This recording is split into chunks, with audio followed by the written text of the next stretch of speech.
jail. When gang rivalries explode and inmates get stabbed, they go to Cermak Hospital, right on the jail grounds.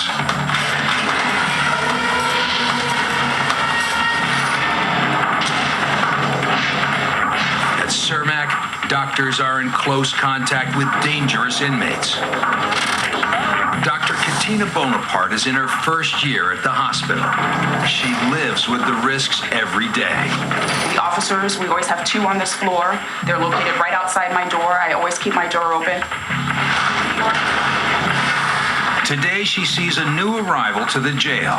Clemmy Nash was arrested for trespassing after a fight. Hello, sir. His opponent took a bite out of his hand.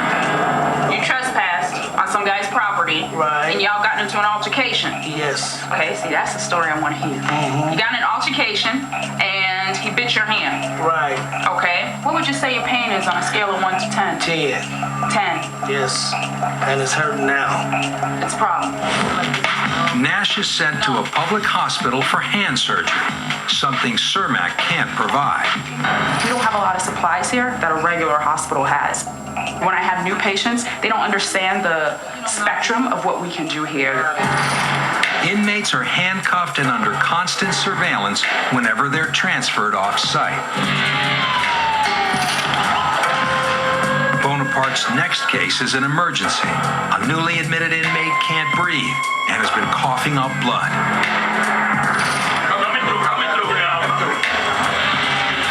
She came down vomiting up blood, so we stabilized her here in the emergency room. She's bleeding from her stomach. Usually when we see blood that bright red, something's coming from upper GI tract. Dr. Bonaparte quickly determines that the blood is a side effect of heroin withdrawal. Heroin is one of the nastiest of drugs to withdraw from. Patients look and feel like they're dying. Incoming detainees used to receive full medical screenings for drug addiction and disease. Then county officials slashed the funding. Due to budgetary reasons, we've limited it to certain high-risk categories and patients who are symptomatic. Dr. Chad Zaywitz specializes in infectious diseases. His primary concern is HIV. About 300 inmates are known to carry the virus at any given time. The real number could be much higher. But this huge, busy jail doesn't have the resources to screen everyone. Rapid testing, which is the oral swab or the finger sticks, yeah, you can get results in 20 minutes, but we have 300 people a day who come through receiving, and there's not space or time to consent and properly sit down with someone. In recent weeks, he and his staff have had their hands full with the H1N1 virus, also known as swine flu. Swine flu is an unknown, entity to us. Nobody really knows how quickly or easily it's going to spread.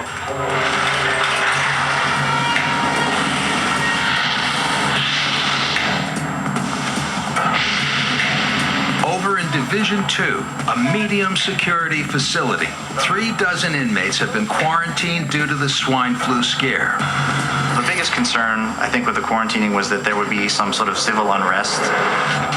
There's far more at stake for inmates during a jail quarantine than in prison. That's because missed court dates due to an illness can mean extra weeks or even months behind bars. Better take those lines down before I take you off of quarantine. Martha Salazar is the superintendent of Division 2. She's been monitoring the detainees for the past 4 days, and they're getting restless. Gentlemen, I can only hear one person at a time. We cannot leave this dorm at all for nothing.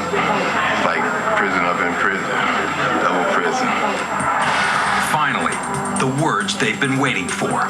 Gentlemen, as of 5 minutes ago, you're off of quarantine. But these detainees may have had too much time on their hands, time that could be spent making weapons. What's the problem, gentlemen? All right, gentlemen, calm down.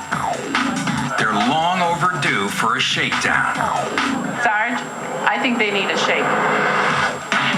Let's go, guys. Let's go. Let's roll. Let's roll. Come on. Let's go. Come on. Officers uncover a trove of contraband. Fill it up with water, tie a knot on it, and then this is what they use to work out. Pretty clever.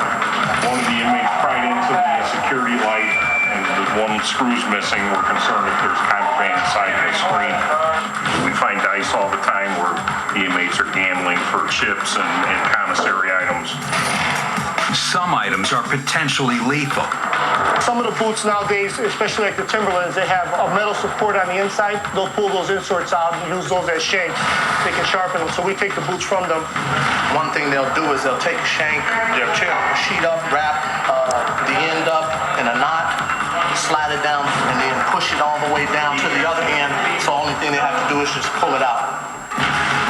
And even in this medium security dorm, gang influence is evident.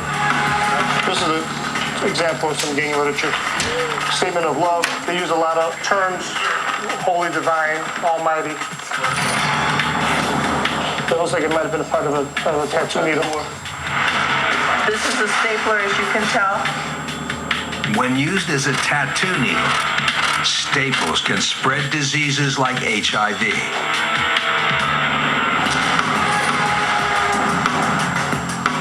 The shakedown is a success, but inmates are angry their home has been raided.